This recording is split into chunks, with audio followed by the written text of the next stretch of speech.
देश में सरकार काम कुछ करे या न करे, नाम बदलने का काम बहुत ज्यादा कर रही है। इसीलिए मनरेगा का नाम में से महात्मा गांधी का नाम हटा दिया गया है और कुछ पूज्य बापू या जी राम जी टाइप का नाम प्रस्तावित किया जा रहा है। मनरेगा में काम के दिनों की संख्या को सीमित किया गया है और बजट में केंद्र सरकार ने अपना हिस्सा कम कर दिया। इस पर बहस न हो इसलिए ध्यान भटकाने के लिए नाम बदल दिया। इसीलिए भारतीय जनता पार्टी दरअसल भटकाने का काम करती है। इस बात को अखिलेश यादव ने एक टीवी चैनल के इंटरव्यू में बड़े शानदार तरीके से कहा कि मैं जय श्री राम बोलूं या जय श्री कृष्ण बोलूं, बिकॉज ये बीजेपी और सपा के बीच में ये भी डिवाइड हो रहा है। बीजेपी केवल महापुरुषों को, भगवानों को नारे में रखती है, स्लोगन्स में, उनके न रास्ते पे चलती है। इसलिए जय समाजवाद, जय संविधान, जय भीम और बहुत सारे ऐसे हमारे पास नारे हैं, उनसे ही शुरू होना ज्यादा बेहतर रहेगा।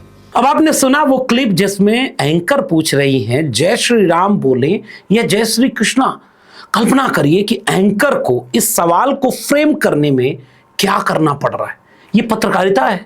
कहीं से भी ये सवाल हो सकता है। 2025 के भारत का सवाल जय श्री राम वर्सेस जय श्री कृष्णा हो सकता है। राम और कृष्ण भगवान मानते हैं जो लोग, उनके लिए वो निजी आस्था का विषय है।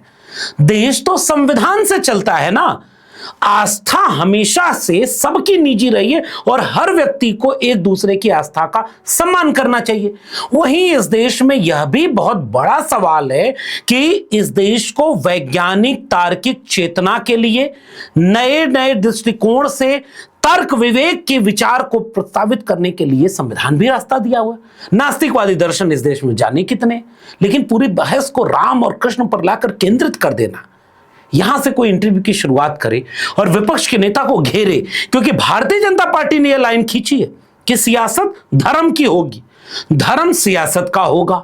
अब किसी की निजी आस्था नहीं रही। लेकिन अखिलेश यादव ने जिस तरह से बहुत ही संतुलित तरीके से, सधे हुए तरीके से कहा कि जय समाजवाद, जय भीम, जय संविधान, यह है विचार, और इसमें किसी को आपत्ति नहीं हो सकती, किसी धर्म वाले को नहीं हो सकती, किसी नास्तिक को नहीं हो सकती, क्योंकि इससे बड़ा कुछ है ही नहीं। जो लोग पूंजीवादी व्यवस्था में पूरे देश की हर पॉलिसी को इस तरह से फ्रेम करते हैं कि उसका फायदा किसी अमीर पूंजीपति को हो जाए, 1 रुपए में उसे जमीन मिल जाए, सरकारी संपत्तियां उसको निजी मिल जाएं, ताकि वहां आरक्षण खत्म हो जाए और उसको उन तमाम प्रावधानों में छूट मिल जाए कि वो अपने मुनाफे के लिए नियम बना सके। तो पूंजीवादी लोग समाजवादी संविधान और भारत को कैसे समझेंगे? और भारत का मूल विचार है समाजवाद, 100 से कम न 1000 से ज्यादा। मिटे गरीबी और अमीरी, मिटे चाकरी और मजबूरी, 2 बातें हैं मोटी मोटी, सबको इज्जत सबको रोटी। समाजवाद का यही तकाजा है ना, आखिरी व्यक्ति को मजबूती मिले। तो जय समाजवाद कितना प्रोग्रेसिव और वैचारिक नारा है। जय भीम एक ऐसे वैचारिकी को प्रस्तुत करता है जो इंकलाब का नारा है, जो क्रांति का नारा है। और कुछ दिन पहले ये लोग वंदे मातरम पर बहस कर रहे थे। और जय संविधान से बड़ा क्या हो सकता है, जिस संविधान ने सबको समान बनाया, सबको न्याय का भरोसा दिया है, जिस संविधान ने देश को सबका देश बनाने का रास्ता दे दिया। अखिलेश यादव ने यहां बाजी मार ली है। उस क्लिप को जब देखेंगे आप बार बार, जय भीम, जय संविधान, जय समाजवाद। बीजेपी केवल महापुरुषों को, भगवानों को नारे में रखती है, स्लोगन्स में, उनके न रास्ते पे चलती है। इसलिए जय समाजवाद, जय संविधान, जय भीम और बहुत सारे ऐसे हमारे पास नारे हैं, उनसे ही शुरू होना ज्यादा बेहतर रहेगा। लेकिन भारतीय जनता पार्टी को चूंकि बांटना है सब कुछ को, तो लड़ाएगी। आपको जानकर आश्चर्य होगा कि बीते 1 दशक में जब रोजगार को लेकर के जब पूरी दुनिया में बहस चल रही थी, तो मंदी के दौर में भारत की अर्थव्यवस्था थोड़ी संभली रही।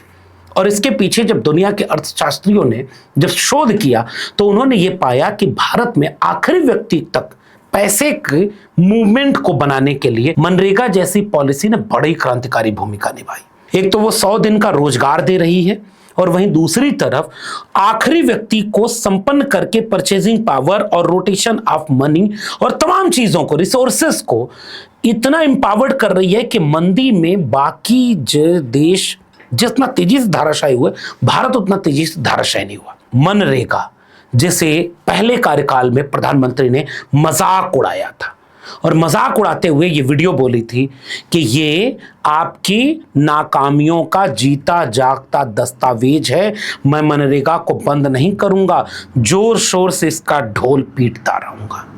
मेरी राजनीतिक सूझबूझ कहती है कि मनरेगा कभी बंद मत करो।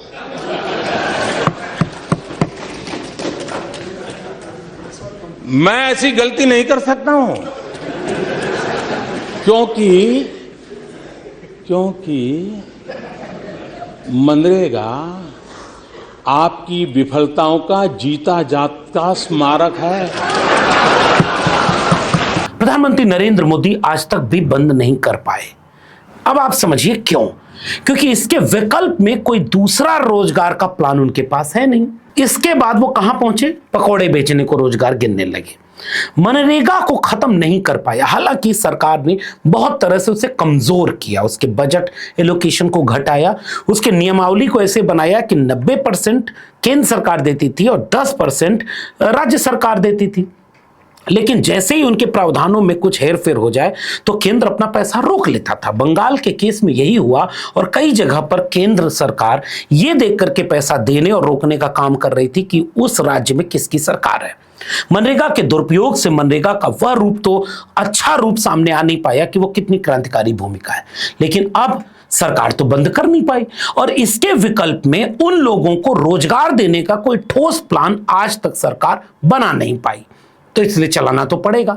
इसलिए अब उन्होंने उसके पूरे फॉर्मेट को चेंज कर दिया और अंदर से उसको इतना खोखला और कमजोर कर दिया है कि रोजगार भी मिले काम करने के लिए। जैसे 84 करोड़ लोगों को 5 किलो अनाज देना पड़ रहा है और गरीबी रेखा से 25 करोड़ लोगों को उबारा। देश के 80 करोड़ गरीबों को मुफ्त राशन देने वाली योजना को भाजपा सरकार अब अगले 5 साल के लिए और बढ़ाएगी। 100 करोड़ भारत। और अभी वर्ल्ड इनइक्वालिटी की रिपोर्ट आई थी जिस पर मैंने एक लंबी वीडियो बनाई थी। 100 करोड़ भारत उस तरह से हैंड टू माउथ है वर्ल्ड इनइक्वालिटी की रिपोर्ट। मेरी ये वाली वीडियो जाकर जरूर देखिएगा। 100 करोड़ भारत की हालत इतनी खराब है तो उस भारत को रोजगार तो आप दे नहीं पाए, बाकी फिर क्या करेंगे? इस काम को ऐसे उन्होंने चेंज कर दिया कि जो मनरेगा में न्यूनतम मजदूरी तय होने के बाद, काम के दिन तय होने के बाद श्रम करने वाले श्रमिकों के पास भी एक बार्गेनिंग कैपेसिटी बन गई थी, तो वो अपनी मजदूरी में बाहर भी, मनरेगा के बाहर भी बार्गेन करते थे और एक बेहतर तालमेल बना करके अपनी आय को ऊपर कर सकते थे। इस बार के प्रावधानों में कितनी संशोधन कर दिया गया है ताकि ये बदल जाए। पहला प्रावधान उन्होंने चेंज कर दिया कि रोजगार की गारंटी 100 से बढ़ाकर 125 दिन तो की, जिसे संसदीय समिति में 150 दिन करने को कहा गया था, लेकिन दिन उन्होंने बढ़ाए। लेकिन सबसे खतरनाक प्रावधान इसमें जोड़ दिया है कि कृषि के समय 60 दिनों तक बैन रहेगा, यानी रोजगार नहीं मिलेगा, इसकी भी गारंटी यहां पर है। यानी कृषि के समय सब सस्ते मजदूर मिल जाए, तो मजदूरों की बार्गेनिंग कैपेसिटी खत्म कर दी। मनरेगा होता था तो बार्गेन करता था अपने सारी चीज में, आपको बढ़ोतरी कबूल है। मजदूर अगर अपने मजदूरी बढ़ा दे तो आप उसको नहीं दे पाएंगे। जैसे आप मॉल में जाएंगे 5,999 रुपए में 1 रुपया छोड़ेगा नहीं और उसको आप दे के आएंगे, लेकिन किसी देसी दुकान पर, किसी रिक्शे वाले पर, किसी सामान्य रेड़ी पटरी वाले पर बार्गेन आप करते हैं तो वो भी अपना बार्गेनिंग कैपेसिटी रखता है उसी हिसाब से। मजदूर की तो कोई बार्गेनिंग कैपेसिटी नहीं, श्रम का मूल्य कम हो ताकि श्रम के मूल्य के निर्धारण में मजदूर की कोई भूमिका ही न रहे। दूसरा प्रावधान जो सरकार ने किया वो और खतरनाक है। पहले जो 10% था वो राज्य सरकार उठाती थी और 90% तक केंद्र सरकार खर्चा उठाता था। अब राज्यों को 10 से 40% तक पैसा देना होगा। यानी अब राज्य सरकारों को इतना काम करना होगा तो फिर राज्य सरकारों को केंद्र का मदद मिलेगी सरकार देखकर, ताकि वो चुनाव में भाषण दे सके ना, डबल इंजन, ट्रिपल इंजन और ये सब चीजें। लेकिन जहां जहां इंजन डबल है, ट्रिपल है, वहीं मनरेगा भी नहीं चल रहा है। यूपी, मध्य प्रदेश, दिल्ली, कहीं ऐसा चीज दिखा। उससे आगे देखिएगा ये और कितना खतरनाक है। सवाल ये किया गया कि जब क्या मनरेगा पूरी तरह खत्म हो जाएगा या दोनों योजनाएं अलग अलग चलेंगी। उसके जवाब में ये बात आई कि मनरेगा पूरी तरह खत्म कर दिया जाएगा। नया बिल साफ तौर पर 2005 के मनरेगा कानून को रद्द, रिपील करने की बात करता है। यानी नया कानून लागू होने के बाद सिर्फ VBG राम जी ही लागू रहेगा। मजदूरी की राशि में इसमें कोई प्रावधान नया नहीं जोड़ा गया है। नया कानून संसद से पास होने और राष्ट्रपति की मंजूरी होने के बाद लागू हो जाएगा। 6 महीने के के भीतर राज्यों को अपनी नई योजना बनानी होंगी। उसके बाद 125 दिन का रोजगार सभी को मिलेगा या शर्तें होंगी, तो इसमें शर्तें भी दी गई हैं। शर्तों के साथ बुआई कटाई के समय मजदूरी नहीं मिलेगी, यह भी प्रावधान मिलेगा। इसीलिए जब संसद में इस पर बहस हो रही थी तो इस बात को लेकर के चर्चा हो गई। संसद भवन में लोग ये समझे कि महात्मा गांधी के नाम से इतनी नफरत, क्यों आप नाम बदलना चाहते हैं? जबकि दुनिया के कोई देश के लोग आए तो गांधी की समाधि पर जाते हैं, भारत के लोग कहीं विदेश में जाएं तो गांधी की समाधि पर जाते हैं। गांधी एक आइकॉन है। गांधी को लेकर के मैं एक बात कहता हूं कि नरेंद्र मोदी को दुनिया के बाकी देशों में, भारत से बाहर 2-3 लोग ही याद आए होंगे। सबसे पहले याद आते हैं बुद्ध, कि हम युद्ध के देश से नहीं, बुद्ध के देश से आए। फिर याद आते हैं अंबेडकर। दुनिया के देशों में अंबेडकर का सम्मान है और गांधी का है, मानववादी विचारों को लेकर के। बाकी कुछ जगहों पर मतभेद हो सकते हैं, लेकिन भारत में गांधी के नाम को मिटा देना और उसके नाम पर गोडसे का बहस बार बार आएगी।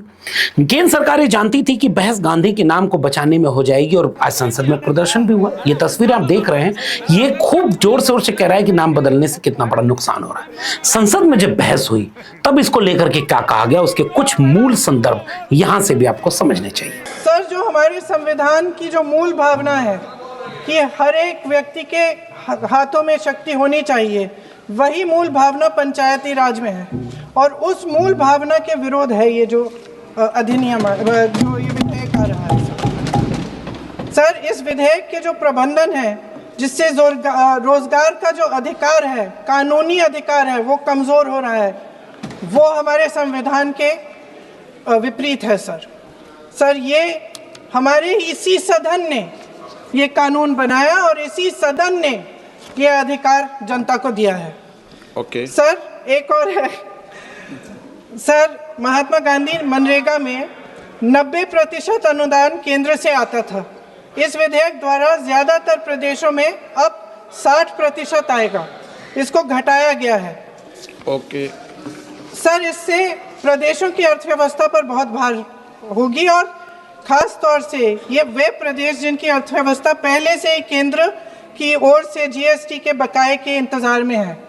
महात्मा गांधी ग्रामीण रोजगार योजना की गारंटी का ये जो संशोधन विधेयक आ रहा है, मैं माननीय अखिलेश यादव जी और समाजवादी पार्टी की ओर से इसका पुरजोर विरोध करता हूं। और विरोध के सभापति जी कारण हैं, लगातार हमारे देश के अंदर बातें बहुत की जाती हैं कि केंद्र सरकार इतना मजबूत हो गई, आर्थिक तौर पर इतना सहयोग कर रही है, लेकिन लगातार बिल दर बिल, अधिनियम दर अधिनियम, बजट दर बजट, लगातार प्रदेशों पर वजन बढ़ाया जा रहा है। केंद्र सरकार अपना वजन हल्का करती जा रही है, जिम्मेदारी घटाती जा रही है। दूसरा सभापति जी, मैं आदरणीय राष्ट्रीय अध्यक्ष जी की ओर से और पार्टी की ओर से कहना चाहता हूं, इस देश का कोई भी व्यक्ति महात्मा गांधी जी का अपमान बर्दाश्त नहीं करेगा। मर्यादा पुरुषोत्तम भगवान श्री राम का पूरा देश सम्मान करता है, लेकिन गांधी जी ने भी आखिरी शब्द राम राम कह के गए थे, कम से कम हे राम कह के गए थे। कम से कम उस महात्मा गांधी जी का अपमान नहीं करिए, ये हमारी प्रार्थना है।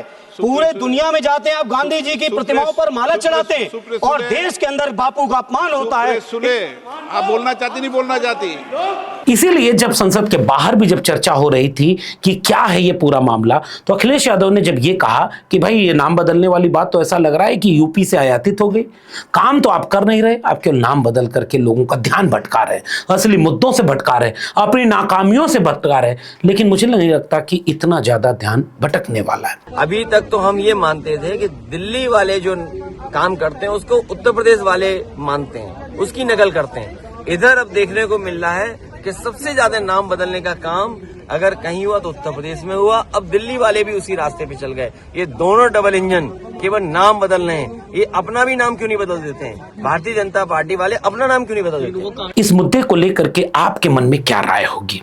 केंद्र सरकार ने अब तक के अपने कार्यकाल में कितने नए ऐसे विश्वविद्यालय बनाए जिनकी चर्चा डीयू जेएनयू की तरह हो?